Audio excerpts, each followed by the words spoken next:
January 1st of this year, we had a fire in our solar building, and this battery was spared. But this was attached to a drill, and this was a lower down position with this 3 amp hour battery on it right here. And you can see this got scorched a little bit in our fire. What happened, and this one still works, but what happened is some water from the firefighters, when they came into the building, they streamed in about 2,000 gallons of water. And one of the things that happened is when I first got this, I could charge this battery up, but some of the water corroded the batteries. And there are 10 batteries. This is a 3 amp hour 20 volt max battery, and I pried these off and tested the 10 cells that were in here, the 18650s, and the 2 of them were bad and 8 of them were okay, but I tested the capacity of them. They were about 1450. The remaining 8 were 1450.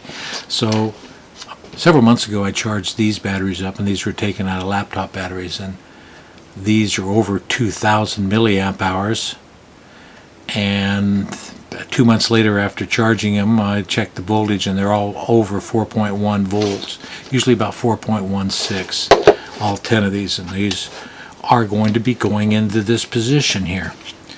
And how you take this battery apart is you have 4 of these screws, and they're 10 T's with a hole in the center. I don't know if you can see this, but you then unscrew them out of the back side of the battery compartment. And I've cleaned this battery compartment up. Actually, you can see a little corrosion that was in here. And so a couple of the batteries corroded and went kaput, and they were on the positive side, this terminal right here. In fact, these are the ones that were bad right here, where you had the positive going in here. Now these are in series, and I'll show you as soon as I put these together. These are quite stiff. These are very, very stiff, and I might have to replace these because there's very, very little room to put this back together once the batteries are in there. And hopefully I don't have to solder them. I can spot weld them and see if this thing works again. But we'll find out shortly, as soon as I put these back together and try to spot weld them back on after I flatten these. Really, really stiff, and I usually use 1.5 mil for my battery soldering that I've put packs together. But these, and by the way, the fuses must be in here because they have a very, very small little wire that goes from the pack into this where you charge. And this shows you the level of the battery right here once you push a button. But we'll put this back together and see if it works.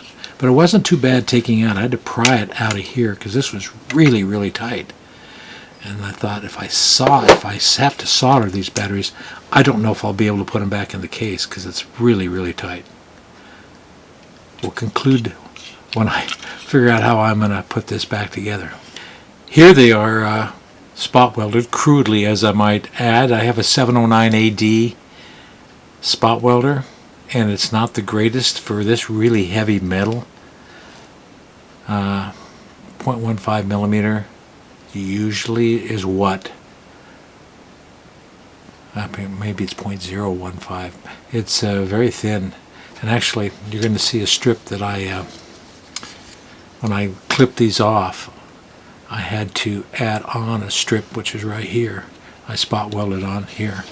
So what we have here, this is supposed to be 20 volt, but it's 2P 5S. So when you look through there, that's 5S. So 5 times 4 is 20. So it would be 21 volts. basically if it was up to 4.2, and I don't know if they charge up to that or not, but being that this is really bunged up when I snip these off, this is going to be very hard to put back in the case. And the case is right here. So we will see how hard it is to put back in the case without bunging up my spot welds. It might take me a little while to persuade this to go in here.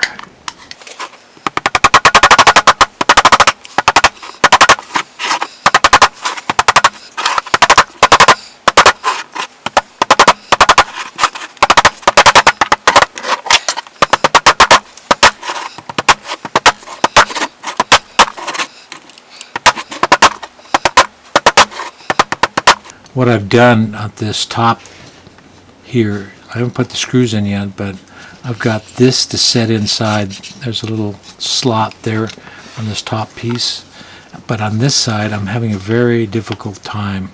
There's a spring right here that activates this. That's right underneath here, but I can't get this because of the spot welds that I've done and the digging up all the metal.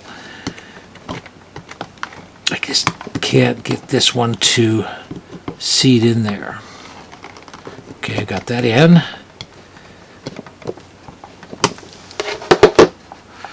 Let's put a screw in this side right here and see if I can tighten that up a little bit. Again, this is a 10T with a hole in the tip. Okay, I just got that started.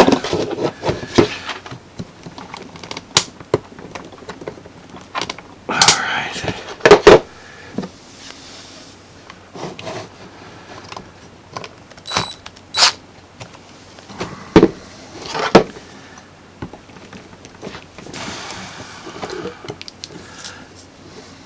This is not the best way of doing it, but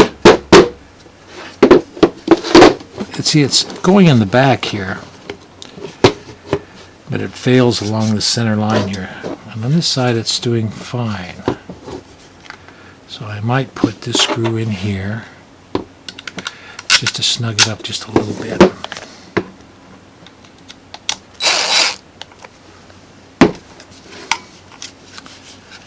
And maybe put this screw in here.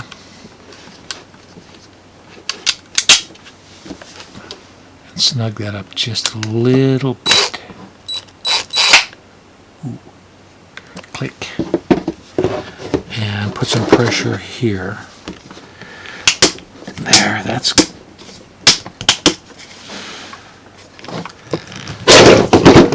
Wow! Put some pressure there and maybe tighten that up just a little bit at the bottom here. Ooh. Better than before. Now you can see I've not tightened the top one up yet, but again, this was incredibly tight. Incredibly tight. And me bunging up those terminals are not a good thing. And am I ever going to have to take this apart again? I certainly hope not. I certainly hope not. Here we go with a little bit of... Ooh, I heard a click. That's a good click. Yeah, that's a good click. Let's try this again here. Ooh, better. Just not getting that one part in the middle, but I can live with that. Here we go. Put the other screw in here. Being that this thing would be totally wasted. And these batteries, crap, I think they're about $100 a piece. These 3 amp hours. They're not inexpensive.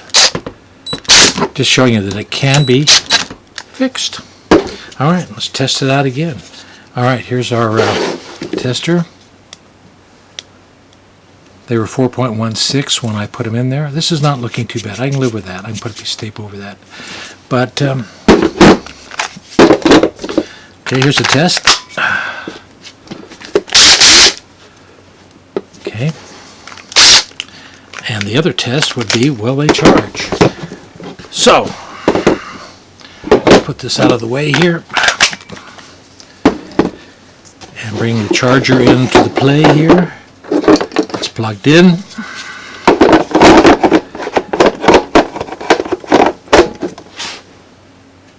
Oh, turn on power.